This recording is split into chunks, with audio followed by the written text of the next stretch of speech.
Good morning. You all ready? Yes, sir. All right.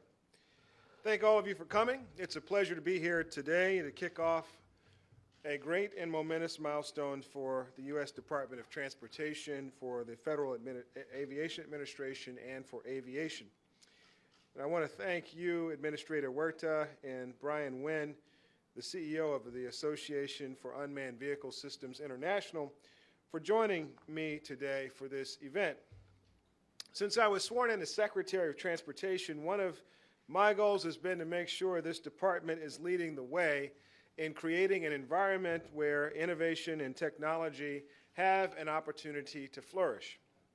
That's why our department has pushed forward safety-enhancing advances in technology, such as positive train control, next-gen, and soon, new guidance on autonomous vehicles and vehicle-to-vehicle communications. That's also why we created a first-of-its-kind Smart City Challenge to keep our nation on the leading edge of transportation technology. I have a strong partner in this work in President Obama, who has directed that we install an ethic of innovation across our entire administration. One such sector where we are seeing such great potential for making our lives better is the rapid evolution of unmanned aircraft and the use of unmanned aircraft systems, or drones, as they are colloquially known. However, as this new technology continues to grow and evolve and develop, our agency is also charged with striking the right balance between innovation and safety.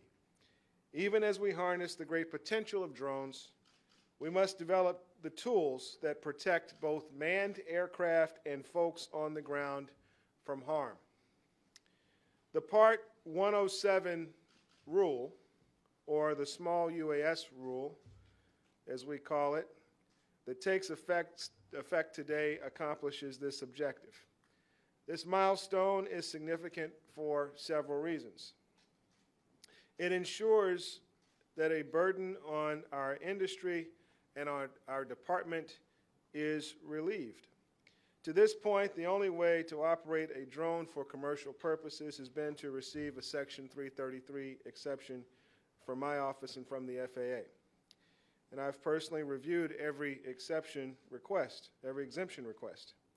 This rule now sets forth the rules of engagement and enables commercial users to commence operation as long as they follow the rules. The economic impact of the rule is clear. Industry estimates that over the next 10 years, commercial unmanned aircraft systems could generate more than $82 billion for the U.S. economy, and by 2025 could be supporting as many as 100,000 new jobs. In other ways, too, these aircraft truly have the potential to transform the way we fly, and they also offer many potential benefits to society. Because of their size, drones, like the ones you see today, I think we have some examples somewhere outside, are well suited for a wide variety of activities, from oil rig inspections to search and rescue missions. There are literally dozens of missions that a drone can do that otherwise would have put human life at risk. There are also other potential uses: inspection of utility towers, antennas and bridges, and as well power lines and pipelines in hilly or mountainous terrain. Farmers can use them to monitor crops, or they could be used to support wildlife conservation and capture panoramic scenes for films and television. Academic institutions can use them for educational purposes or to pursue research and development of new possibilities. And again, in many cases, these drones can perform these activities with much less risk than a manned aircraft that might have to fly in dangerous terrain or bad weather. It's taken a great deal of work by many dedicated folks to create this flexible framework for introducing unmanned aircraft into our airspace. And I do want to take a moment to thank those who have contributed both within our agency and outside of it by way of comments for the incredible hard work and dedication to getting to this point. I also look forward to seeing the developments and the innovations that tomorrow holds because of the safe exploration and transformations that will occur from this rule and from this technology. Just as we're seeing innovative technologies transform our roads and our ports and even our seaways, drones are also blazing an uncharted path that will continue to revolutionize our airspace. Importantly, this is not an isolated set of rules that are taking effect today. This is part of a larger administration push to strike the right balance between safety and innovation as we undergo one of the most dramatic periods of change in the history of transportation. So with that, thank you, and I'd like to introduce and call up our Federal Aviation Administrator, Michael Huerta. Thank you, Mr. Secretary. And good morning, everyone. And thank you for taking the time to be here today, and to those of you that are listening in on the phone. As you heard from Secretary Fox this morning, today is a very important milestone in the evolution of our efforts to safely integrate unmanned aircraft into our national airspace system. A few hours ago, many of us were still asleep, and our small unmanned aircraft rule actually took effect. In a nutshell, what the rule provides is for routine commercial drone operations within certain limitations. But we believe that it will enable innovation to flourish while maintaining the highest levels of safety in the world's busiest and most complex aviation system. The rule is also known as Part 107, and it makes it easier for people to fly commercially by largely eliminating the need for operators to get case-by-case approvals. It allows unmanned aircraft weighing less than 55 pounds to fly in sparsely populated areas up to 400 feet high and up to 100 miles per hour during daylight hours. And it greatly simplifies the pilot qualification process and the requirements. Importantly, it also includes a provision that allows people to request waivers if they want to operate outside the parameters of what's included within the rule. Now, we know that when we're flexible in our approach to integration, we open up much greater opportunities for more kinds of small unmanned aircraft operations. Just a handful of years ago, it would have been hard to imagine that we would be gathered here today for this announcement. Back then, only a few thousand drones were being sold each year, and most of those were being sold to enthusiasts of remote-controlled model aircraft. Now, the FAA forecasts there could be as many as 600,000 unmanned aircraft used commercially during the first year after this rule is in place. Secretary Fox touched on the tremendous economic impact that drones are having. There's another compelling narrative associated with this. Drones are helping to create a whole new means of realizing the American dream. Today, many of the country's bright minds are captivated by the virtually limitless possibilities that the drone industry offers. Drones are opening up aviation to people who never would have thought of entering the field through the traditional route, and college students are pursuing careers as engineers, computer scientists, pilots, and even lawyers with the intent of applying their skills in this new and emerging industry. The growing numbers of unmanned aircraft in the skies today and the lightning speed of innovation underscored the need for us to continually evolve as we achieve the perfect balance between accommodating innovation and at the same time ensuring safety. As I said a moment ago, today marks a milestone in this effort, but we wouldn't be here if we had tried to do it alone. Our progress is the result of partnership and of collaboration, and the commitment of all stakeholders to make safety our top priority. Here at the FAA, we know that we don't have all the answers. We gain strength and we fashion a better product when the outcome is the result of a rich variety of different perspectives. The rule that is taking effect today is a case in point. The draft proposal that we published for public comment in February 2015 required everyone to fly within the limitations of the rule, and it did not provide for exceptions. Well, during the comment period, a number of people told us they believed this was too rigid and would unnecessarily stifle innovation and opportunity. So they suggested that we include a process a process by which people could get authorization to operate outside the basic boundaries of the rule, provided that we could determine that these operations could be conducted safely. We listened, we considered that suggestion, and Secretary Fox encouraged us to find ways to enable this.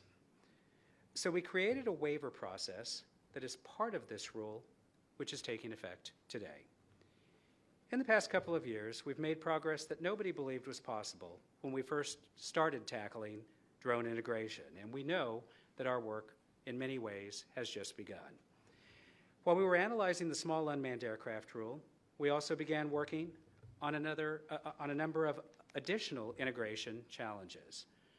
One of these is a rule on unmanned aircraft flights over people, and we hope to have that proposal out by the end of this calendar year. We're also working on a proposal to allow people to fly drones beyond their visual line of sight. Now, to aid us in our efforts, we're establishing a drone advisory committee. This committee will help us prioritize our integration activities, including the development of future regulations and future policies. And it will include representatives from across the aviation spectrum. We're also chartering an unmanned aircraft safety team that will include a variety of stakeholders from the drone and from the traditional aviation industries. Its task will be to analyze safety data to identify emerging threats that drones may pose to aircraft, people, and property, and to develop strategies to address those threats and to prevent accidents. But our concerns go beyond safety and security. We're also mindful of privacy concerns, and we have been actively engaged with our interagency partners to address this issue. We have provided support to the National Telecommunications and Information Administration's multi-stakeholder process to develop and to communicate best practices for privacy, and to ensure that there is accountability and transparency for both commercial and hobbyist unmanned aircraft use. Now, as part of the privacy education campaign, the FAA will provide all drone users with the NTIA's recommended privacy guidelines during the unmanned aircraft registration process and through our Before You Fly app. We will also educate all commercial unmanned aircraft pilots on privacy during their pilot certification process, and we will issue new guidance to local and state governments on drone privacy issues as well. I like to say that integration is never going to be a finite process where one day we'll all sit back and say, okay, we're done. Along these lines, the small unmanned aircraft rule that is taking effect today is not an end in itself, but rather it's an important step forward. There will be a lot of key steps forward in the coming months and years, and we're never going to stop working to make integration both safe and efficient. Collaboration among government, industry, and the public will always be critical to this effort, and it will certainly be a critical factor in effectively implementing the small unmanned aircraft rule. So again, I thank you for your time. Now I'd like to hand it off to Brian Wynn, President and CEO of the Association of Unmanned Vehicle Systems International, who is really one of our key integration partners. Brian? Thank you, Administrator Huerta, Secretary Fox. It's a great honor for me to be here today to mark this really watershed moment in aviation history. My name is Brian Wynn. I'm President and CEO of the Association for Unmanned Vehicle Systems International. It is the world's largest not-for-profit organization devoted to advancing the unmanned systems and robotics community. Our members develop air, ground, and maritime systems that drive the cutting edge of technology today. The United States has been a pioneer in aviation since the Wright brothers first took to the skies more than 100 years ago. And throughout that period, there have been many, many milestones. Today, we've reached another significant milestone. With the small UAS rule now in effect, the commercial UAS industry is cleared for takeoff. The small UAS rule establishes a new regulatory framework and helps to reduce many barriers to commercial and civil operations. In reducing those barriers, the rule allows businesses and innovators to harness the tremendous potential of UAS and unlock the many economic and societal benefits the technology offers. Our economic report referenced earlier has basically forecast more than 100,000 new well-paying jobs and the generation of more than $82 billion in economic impact to the economy. And that's in the first decade that UAS integration comes into the airspace. Additionally, the flood of commercial exemption requests that were referenced earlier that the FAA received before the rule took effect provides strong evidence that the commercial UAS industry is poised for incredible growth. AUVSI analyzed the more than 5,500 exemptions approved by the FAA before the small UAS rule went into effect. The results highlight both the wide number of industries adopting the technology, as well as showcase the exciting potential of the industry now that the small UAS rule is in effect. For example, the approved exemptions cover 42 different types of business operations and have been granted to operators in all 50 states and Puerto Rico. Whether it's aiding search and rescue missions, advancing scientific research, responding to natural disasters, or helping farmers tend to their crops, UAS are capable of saving time, saving money, and most importantly, saving lives. As was recently highlighted at a drone workshop sponsored by the White House Office of Science and Technology Policy and the AUVSI Foundation, government and industry collaboration is critical for keeping up with the pace of our industry's innovations. In that same spirit, we look forward to continued industry-government collaboration that advances UAS research and paves the way for a true holistic plan for full UAS integration, including beyond visual line of sight operations, flights over people, access to higher altitudes, and platforms larger than 55 pounds. Thank you very much. We'll take some questions. Sure. This is Bill Carey, Aviation International News for Administrator Huerta. Do you have any sense of how many remote pilot certificate applicants will also seek waivers, at least in the first year? We don't really. We'll have to see what happens in terms of how the whole thing evolves. But if you're looking at the two things separately, we had over 3,000 request signups for people to obtain the remote pilot certificate starting today. And today, when we issued, with the rule taking effect, we issued about 76 waivers of the rule from the 333 and other applications, our Pathfinder program that we're currently pending throughout the system. So this is all, as the Secretary talked about, a flexible framework where if people can demonstrate that operations can be conducted safely, we do want to consider it. And just to clarify, the holder of a remote pilot certificate will no longer need a certificate of authorization from the FAA.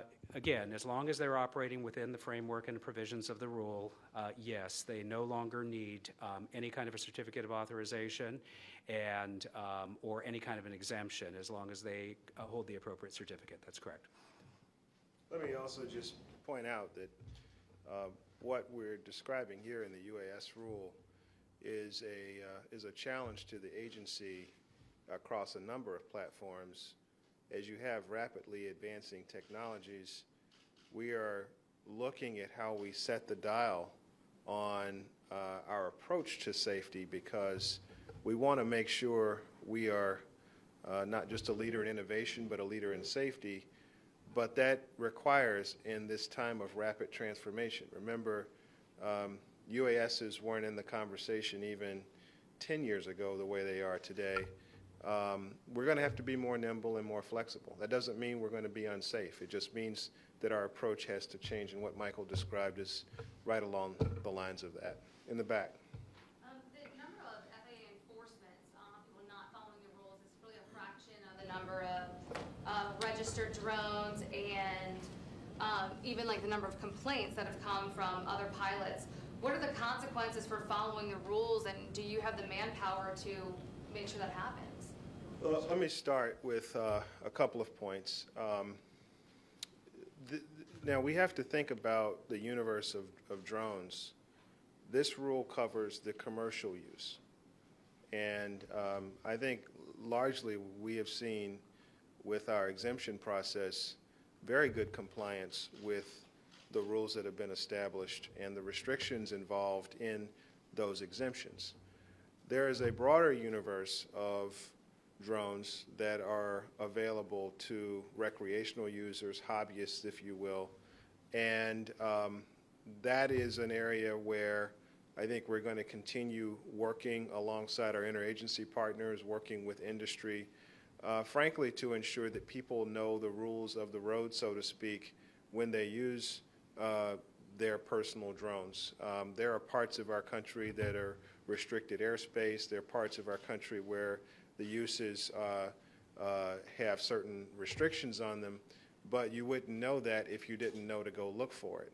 Now, one of the things that's happened in the last year that I think is very important is that we've executed a registry that folks now need to register their drones, and part of the reason for that is precisely your point, which is that it gives us a way to loop back if a drone is found to be in a place it shouldn't be or whatever.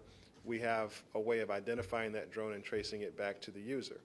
A byproduct of that registry has been consumers are now going and finding out what the rules are, and hopefully we'll have a better level of compliance going forward. But I'll turn it over to Michael for anything I missed. You covered